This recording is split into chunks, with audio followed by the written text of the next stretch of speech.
Thanks to each and every one of you for subscribing to ASA Learning. We have reached 100 plus subscribers in the first episode of ProMathGic Series. We got a lot of comments and feedbacks for the first episode, and we will try to deliver much more quality content. In the same way, we all can learn something new in each and every episode. In today's episode, we are going to see an efficient card trick with just 9 cards involved. It is a complete self-working trick. It does not involve any hidden moves. We all are excited to see this self-working trick. So without further ado, let's get straight to the topics. In today's episode of ProMathGic Series, we are going to see a self-working card magic trick where it involves only 9 cards, and we will move on to the trick reveal, which is a very simple one. We will analyze the math behind the trick, especially it involves the string length of the card name. For the final part, we will reveal it using Python programming language by just using 4 lines of code. Just imagine, in 4 lines of code, we are going to reveal this trick. It is one of my favorite tricks as well. But before moving on, in the last episode, so many of you has been asking about this robotic voice. Professor, you forgot to welcome your viewers. Yes. It's time to introduce this guy to all of my viewers. His name is Mr.Juja. He is from planet Mars from the year 2050. He has time traveled from Mars, and he has no way he has been stuck with me, and he's been a student of mine. Mr.Juja, last time you reminded me, this time I am giving you the opportunity to do the honors. So dear viewers, this time Mr.Juja will be welcoming you to the channel. Mr.Juja, do the honors. Hello all, my name is Mr.Juja from planet Mars. Time travel from 2050. Oh, just welcome the viewers. Sorry, Professor. Welcome to ASA Learning.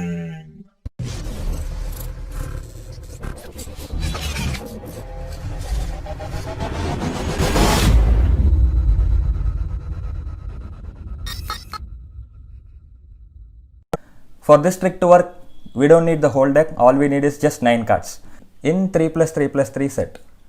This is completely a no setup card trick. There are no hidden moves involved. So I'll just place 9 cards in 3 sets. I'll place this rest of this deck here. Now we have 3+3+3 cards. So all you need is just 9 cards for this complete trick. You can ask your spectator to choose any one of these 3 sets. So let's say the spectator is choosing this middle deck. The bottommost card will be the spectator's card. So I'll just take this set and show him the bottom card.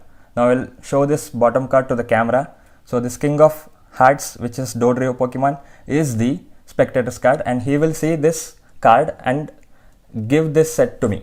Once I got this set, I'm not going to see what card he has chosen, so I'll just place it in the middle. Now he can choose any one of these 2. Let's say the spectator chooses this one. I'll take his set, place it on top of this one, and then place it on top of this one. So now even the spectator knows that his chosen card is obviously in the topmost 3rd card. So from top, the 3rd card is his King of Hearts. Now we are not going to shuffle this 9 cards. Instead of that, we will take these remaining cards and we will ask the spectator to choose any one card that he likes. There is no card force involved here. He can choose any one card. Let's say the spectator is choosing this card, and you can place this remaining decks aside. I'll show this particular card to the camera now. Even now I can see this card because I'm going to spell this card. This is 9 of diamonds. You can say to the spectator that he could have chosen any one cards from the 52 cards. So this is 9 of diamonds. So I'll just keep this card here. What I'm going to do is I'm going to spell this 9 of diamonds to shuffle this particular pile of deck. N-I-N-E. This is the first phrase, and square it up. O-F-D-I-A-M-O-N-D-S.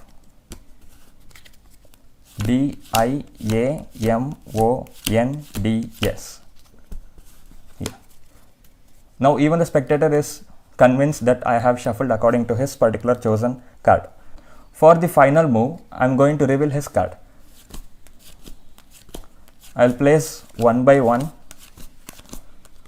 So all the 9 cards are here. What I'm going to do is I'm going to place my fingers on 2 of these 2 cards or any of these 2 cards, and I'm going to ask the spectator to choose left or right. It is up to him, he can tell left or right. So I'll just place it on these two cards. Let's assume the spectator is telling left. So I'll take this left and remove this card. And now it is up to spectator's choice. So now the spectator can choose any two cards. So now we are left with 8 cards. Now the spectator's choice. Let's say the spectator is keeping hands on these two cards and I will say right. So I'll just remove this right. Now we are left with 7. It is my turn now. The spectator is telling right. So let's say we will eliminate like this one by one. Now if the spectator telling right, it is fine. We are left with 4 cards. Now it is my turn. Let's assume the spectator is telling right. Now we are left with 3 cards. Now it's spectator's turn. I will tell right. So we are left with 2 cards. And if the spectator tells right, we are going to remove this right and we are only left with 1 card. And what you are going to do is we are going to do flick like this. And then if you turn it, it is exactly the spectator's card that was shown before, which is King of Hearts Dodrio Pokemon. So exactly we have revealed the spectator's card. For the trick reveal, the spectator would have chosen any card from the 52 sets. It could have 9 of diamonds, 9 of spades, queen of spades, anything. So all you are going to do is you are going to spell his card on this particular pile of deck. Let's say the spectator has chosen any other card. So consider now it is 5 of hearts here. So I'm going to spell the 5 of hearts. Even the spectator knows his card is always at the third from the top. So let's assume this is his card. So now for the trick reveal, his card is at the third position. I'm going to spell 5 of hearts now. F-I-V-E O-F H-E-A-R-T-S. As simple as that.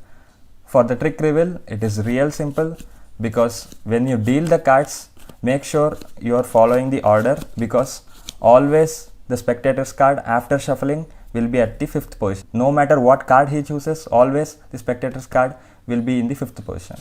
You can see his card has come into 5th position. For this complete trick reveal, we are going to see the math behind this trick and we are going to code it in Python. Let's see the math behind this trick. This is going to be very interesting. We have all the 52 combinations here. We have values and suits. So values will range from ace to king, but consider the string length because we have spelled the cards one by one. So if you consider the string length of values, we have ace, 2, 3, 4, 5, 6, 8, 9, 10, jack, queen and king. So from all these things, all we have is 3 combinations of string length, which is 3, 4 and 5. For example, ace, the string length is 3. For 5, the string length is 4.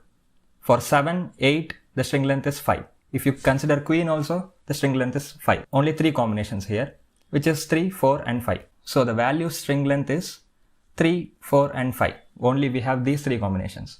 The most important part comes now, because the string length of off is a constant. For every card, we are going to have this constant in the middle. Obviously, the string length is 2. So this is a fixed one. No matter what card you choose, you're going to spell it out like ace of clubs, ace of diamonds, 2 of diamonds, 2 of hearts. All the combinations, you will have this off in the middle. That is where the card trick happens. Next comes the suits. We have string length of 5, 8, 6 and 6. Because if you consider the string length, all we have is 4 combinations: clubs, diamonds, hearts and spades. The card trick happens at the second part. The chosen card before shuffling will be at the topmost third position. After you have shuffled it, it always lies in the 5th position. We are going to see the implementation of this trick using Python, which will be very interesting because we are going to code it in just 4 lines. I'll give you a hint in this. All we are going to do is array rotation. We are going to rotate the array based on the string length. You can use list slicing for this, or you can use insert and pop operation. I have given you some of the hints. If you want to try it on your own, pause this video and try it on your own. We will see that using the Python code now. In this episode, in just 4 lines of code, we are going to reveal this trick. While revealing, we will use the basic topics. We will use numbers, strings and lists. for loops, range, insert and pop operations, and functions. I'll zoom it a little bit so that the Jupyter notebook can be easily viewable. What did we have first? We had any 9 cards. So I have just formed a list here. The list name is cards. We have 9 elements here. I have taken ace of hearts, ace of diamonds, ace of spades, queen of hearts, queen of diamonds, queen of spades, king of hearts, king of diamonds, and king of spades. I just print it out. So the bottommost card is ace of hearts, the topmost card is king of spades. So now consider the spectator's card is obviously from the top is the third card. So the spectator's card here will be the king of hearts because this is the top card. The spectator's chosen card will always be at the top third position. So from the top, if you consider 1, 2 and 3, king of hearts is the card that we showed to the spectator. Next, the spectator can choose any card. So from a deck of 52 cards, the spectator can choose any card and we are going to spell it out. All I have to do is I need to create a variable. So I'll just name it as chosen card. Let us assume the spectator has chosen a random card, 4 of diamonds now. So the spectator has chosen 4 of diamonds. What we have to do now is we need to check the string length. So now we have 4 of diamonds. We have to count F-O-U-R. This will be F. So the king of spades should go to the bottom of the list. King of diamonds will go for O. So U and R. And these 4 cards should get inserted at the beginning of the list according to our list of 9 cards here. After that, we are going to take the complete deck and we are going to spell off. Off will be like O and F. These 2 elements should go to the start of the list. So it is really easy now. All you have to do is you need to check the string length. I'll just name another variable as list of string. Chosen card dot, we have a function called as split. So using the space, I'm going to split this particular string. If we run this one, this particular list, we have 4 of diamonds as a list elements. So we can iterate it.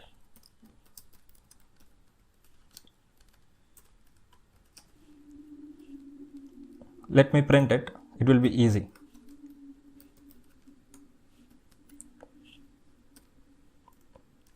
It gives me the length of each and every strings here. So 4 has 4, off has 2, diamonds has 8. So this is the length of each and every string. All we have to do is we need to create a function in order to shuffle this particular list, or you can name it as rotating an array. Let us write a simple function.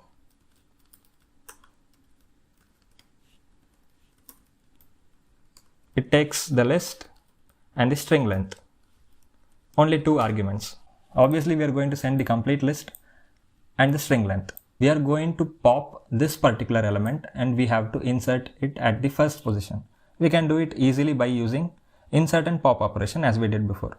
But we are going to iterate it for the complete number. So we need to create a for loop here. Let us use the range function. So the start will be 0 till string length. I'll take the complete list now. I'm going to insert it. As we did in the episode 1, it takes 2 arguments, insert and the object. I'm going to insert it at the first position, which is 0. Instead of hard coding here, we are going to give it as I. You obviously know why we are giving as I, because every time the king of spades will be inserted at first position. If we give I, the king of diamonds will be at the first position. King of hearts will be at the second position. That is what we wanted.